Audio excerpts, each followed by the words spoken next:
They were the best-dressed cops on television. Who do you think you are to ask us to beg for your help?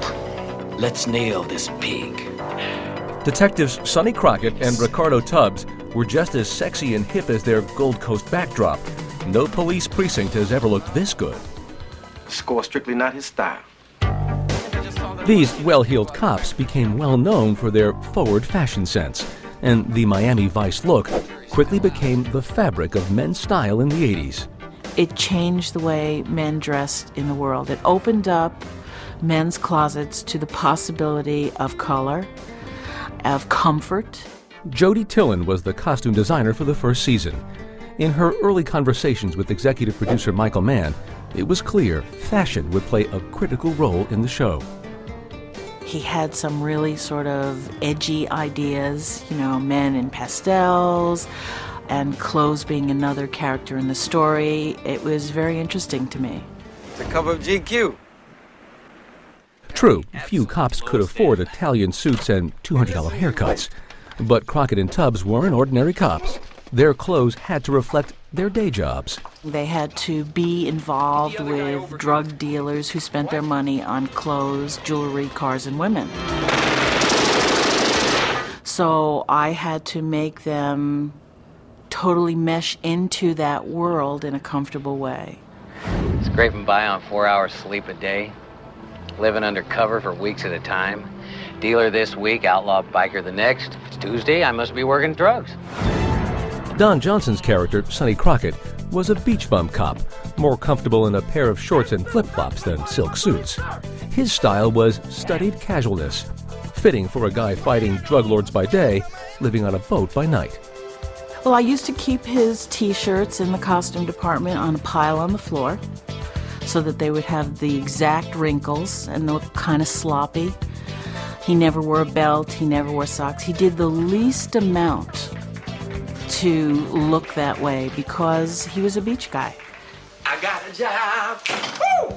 And Tubbs came from New York. He was much more formal. He was more self-conscious in his dressing. He chose his tie. He chose his shirt. Crockett threw on the cleanest thing in the morning. I don't know how this is going to work, Tubbs. I mean, you're not exactly up my alley, style and persona-wise. In the beginning, Tillen says, Don Johnson fought against high fashion. He wanted more denim and less linen for his character, more like a cowboy and less like an Easter egg. At first, Don was not comfortable with pastels. He had a different feeling about what he wanted to do with the character. He wanted to wear V-neck sweaters and jeans and cowboy boots.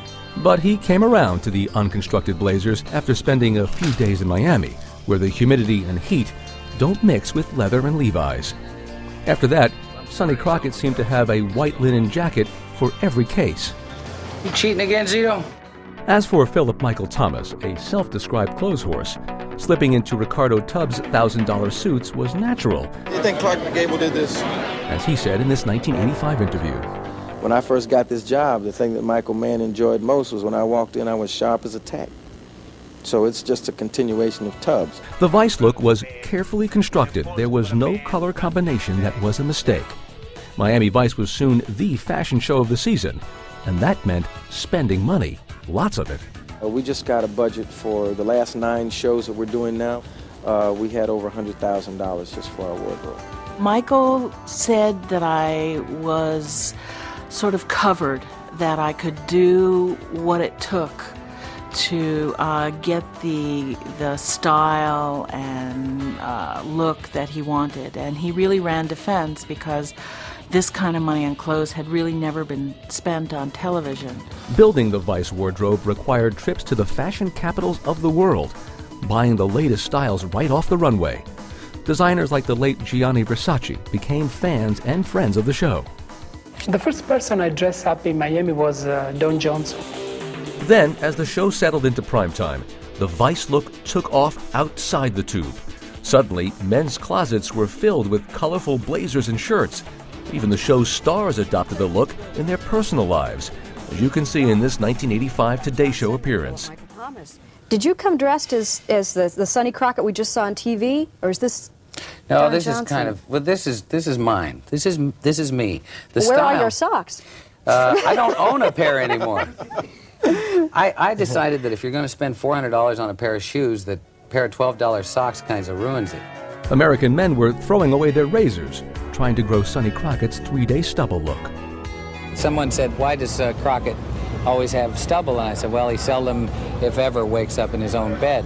So therefore he doesn't have his shaver and things like that. 3-day stubble, no belts, no socks. They broke the rules of fashion on purpose. Miami Vice wasn't just a TV show. It was the trendsetter of the 80s, influencing how both television shows and their viewers looked. 20 years later, when people think of 1980s style and fashion, they still think of Miami Vice.